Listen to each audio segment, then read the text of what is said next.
Here we are again. Apologies for the birds and the waves, and who knows what else you'll hear. Look, it's interesting. I've been very interested in the last 2 years in the way the federal and state governments have approached the COVID-19 issue. And basically, we seem to stumble from crisis to crisis to crisis. Obviously, a pandemic is difficult to manage. And I think what the COVID-19 has highlighted over the last 2 years is that we need institutions and people in place in this country to deal with emergencies, not just pandemics, but floods and fires, earthquakes, cyclones, and the list goes on and on. Civil insurrection, problems with distribution of goods in times of emergency. Because over 70% of Australians live in 3 or 4 large urban centres. And these large urban centres are hostages to the just-in-time philosophy which seems to dominate every aspect of our existence. And what I mean by just-in-time philosophy, in order to maximise profits and reduce storage costs, we have a system in place which ensures there's no fat in the land. And what that means is there's no real store of goods, none whatsoever. If we had a real emergency, not just this pandemic, but a real emergency, you'd have about 48, maybe up to 72 hours of food security in the cities, and after that it would be every person to themselves. Because as I said before, there is no security, food security, health security, and the list goes on and on. And that's because of this just-in-time philosophy which dominates manufacturing, distribution. It's a philosophical problem that has caused a huge number of issues. And the countries or the sovereign nation states that have been best able to deal with COVID-19 are those which have institutions and people in place that can deal with emergencies. Now, we have a very ad hoc system in this country. We have a state system, very little federal intervention. We have a state system which is very ad hoc and to a large degree relies on volunteers who normally don't have the equipment to deal with the situation. Obviously, there are paramedics in the cities, but once you get out of the cities, you find that it's more and more difficult to access emergency care. Now, obviously, there may be more food supplies in the regions and the countryside in comparison to the cities, but everything seems to be disjointed. Nothing fits together. It's like a jigsaw puzzle where you try to force the jigsaw into the larger piece in order to satisfy you, not to actually complete the jigsaw. And that damages the actual jigsaw and ultimately makes the whole jigsaw useless because you can't complete it. And it's the same with COVID-19. Now, I know you're going to be bored with the deregulation, privatisation, corporatisation, globalisation mantra. But what we are experiencing, not just in Australia, but the whole so-called Western democratic world, is the cost of governments moving out of the way of the private sector and allowing the private sector to do what it wants. And we are now paying that cost. That cost in terms of not having the resources to deal with the situation, not having the finances to deal with the situation. And I've said before on this YouTube, and I'll say it again, what we need is a national emergency centre with bases in over 50 regional centres, and each centre would be responsible for 500,000 people, 500,000 people. Obviously it costs money, but when you allow the mining sector to be dominated by the private sector and very little taxation revenue flows into the country despite the massive amounts of export of minerals which theoretically belong to everyone, not just some private corporations, you find yourself in this situation where everything doesn't seem to work. So we have COVID-19, we have a change in the pandemic, we go from Delta to Omicron, then we have to decide that we need rat tests, rapid antigen testing, because the disease has spread out throughout the population, but nobody made any allowances to actually develop and manufacture rapid antigen testing in this case. Like when the pandemic first started, there wasn't even face masks. Everything was imported. Everything is imported. There's no regional centre you can go to provide basic necessities when an emergency strikes. We rely on private charity, we rely on the government of the day, making the right appropriate noises. We rely on the private insurance industry coughing up, and in many cases with the private insurance industry they'll use every trick in the book in order not to pay out on a particular insurance policy. And the bigger the disaster, the less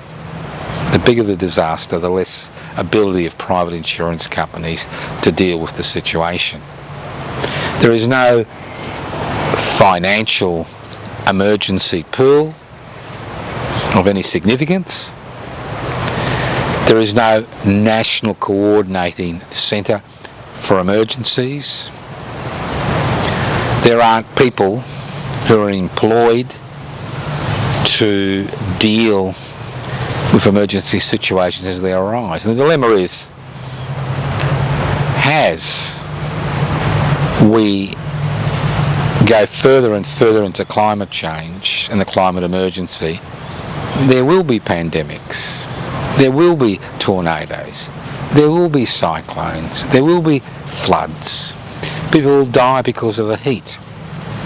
Food security will become an issue. And if there are no plans to deal with the situation, you basically lurch from disaster to disaster to disaster. And that's what we've seen with the COVID-19 crisis. Governments lurching, trying to deal with things when they happen, not planning to deal with things before they happen.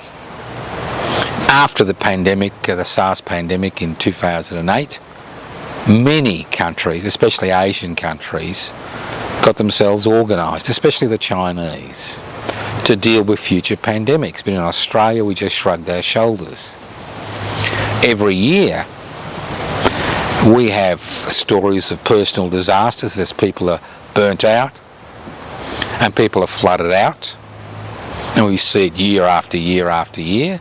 But when it comes to compensation or some type of organisation to assist, it's always the private sector, private philanthropy, private charities, private insurance companies, and those people that haven't been able to afford insurance, bad luck.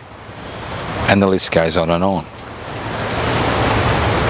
And what this COVID-19 pandemic has highlighted is how, as a nation, we have attempted to save money by not providing for the basic necessities of Australians in disasters.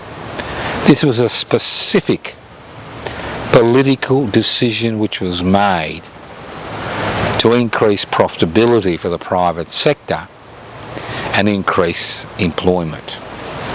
It was a specific policy which continues to dominate every aspect. When you hear the Prime Minister of the country say that he doesn't want to provide rapid antigen testing to the general population, and rapid antigen testing is essential if you want things to function in the midst of a pandemic, because it may interfere with the profitability of the private sector, then you understand the philosophical, ideological, political basis of both the government and the opposition, where they're not willing to step in and act as representatives whose responsibility is to look after the population as a whole.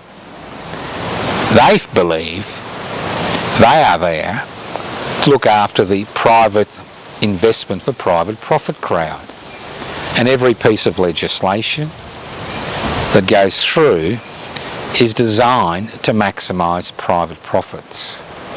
It's no exaggeration to say that the public sector has been stripped of its memory, its corporate memory, with outsourcing of public sector responsibilities to the private sector, which is costing billions of dollars every year.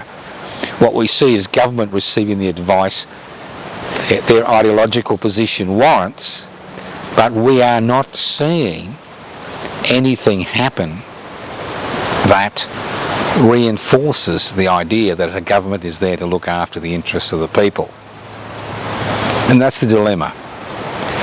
Governments and oppositions and most of the minor parties have forgotten that a government, a special representative government, theoretically is there to look after the interests of the people.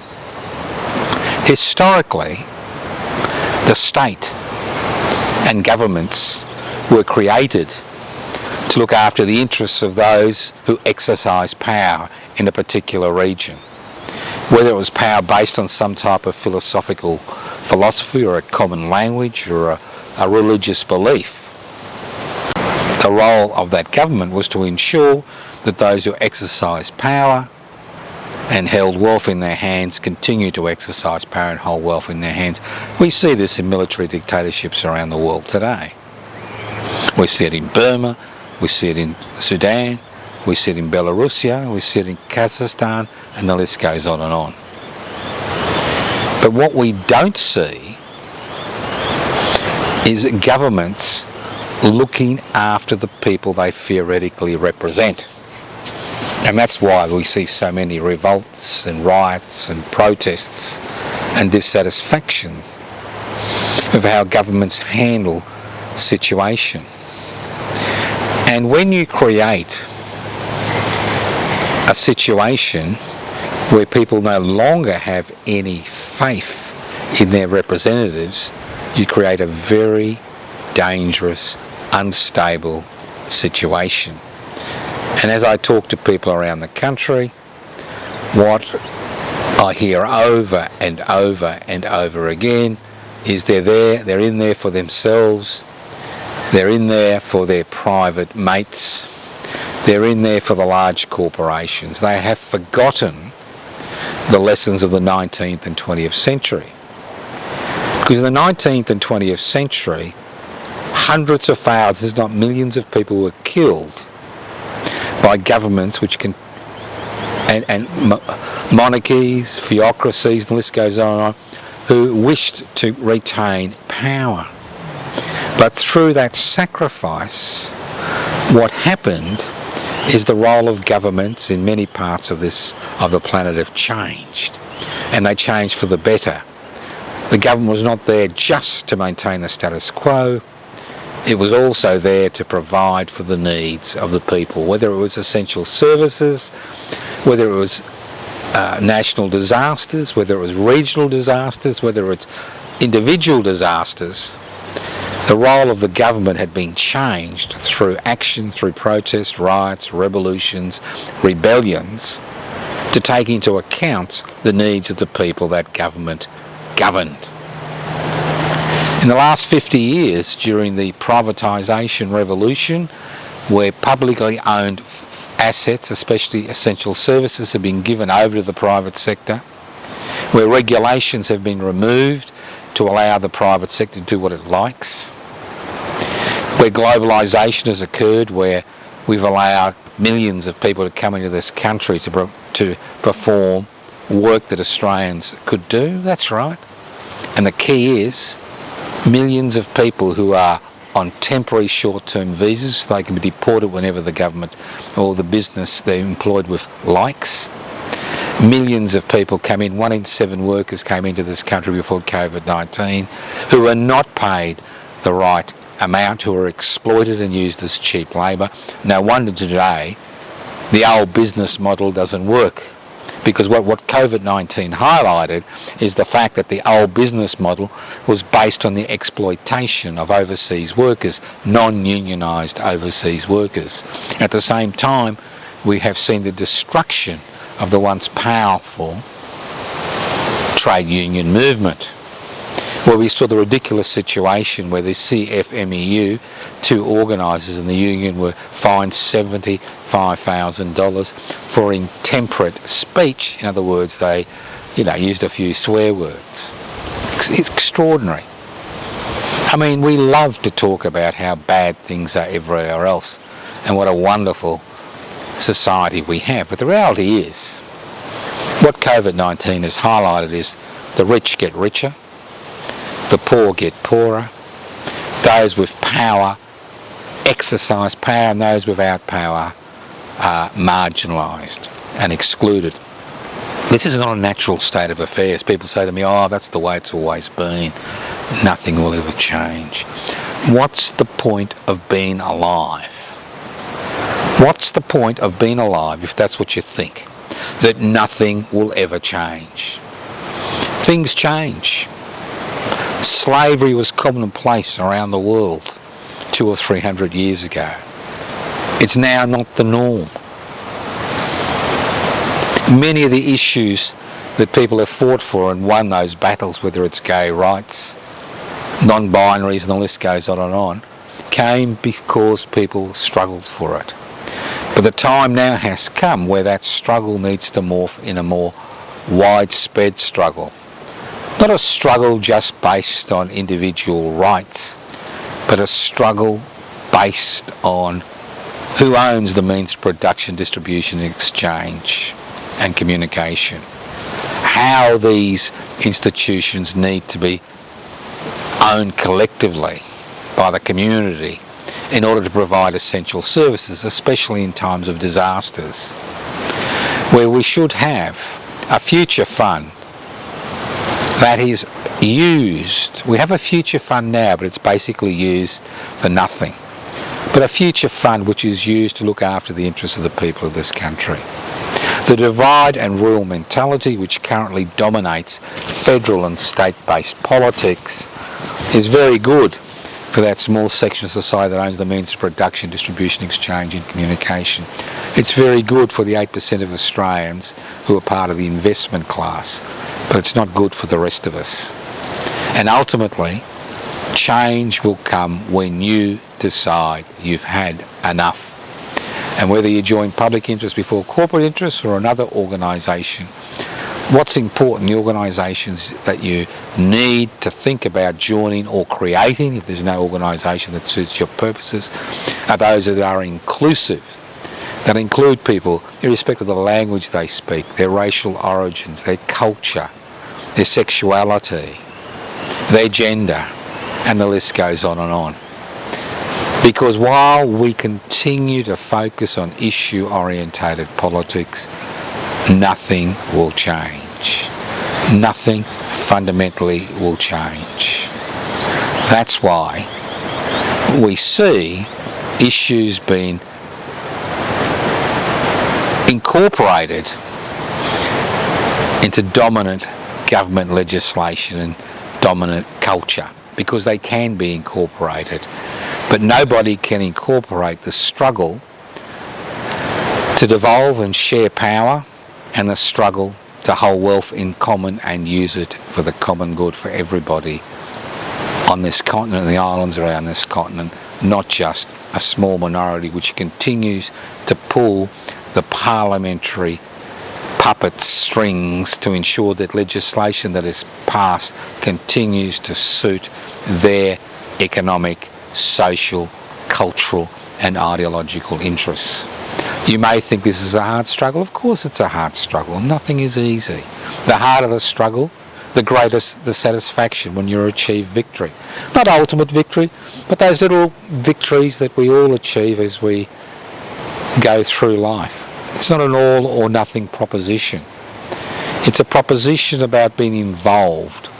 It's about a proposition about not sitting back and waiting for somebody else to do something for you. Because ultimately, while the two major tribes in Australia, the Gunner tribe, I'm going to do this and I'm going to do that, and the somebody should do something about that tribe, continue to flourish, nothing will change. Ultimately, power in a democratic society rests in the hands of an active population, and the key word is active population. It's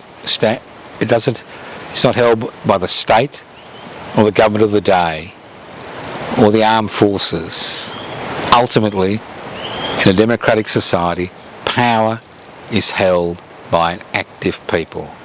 And when I say active, I'm not talking about active in terms of your social life or the music you listen to or how much time you spend on social media. Active means one, taking interest in creating the conditions that create change. Not only taking an interest, but being involved in that struggle. And if you want change, we need to be active. If you don't want change, you're happy with the status quo, well, good luck to you.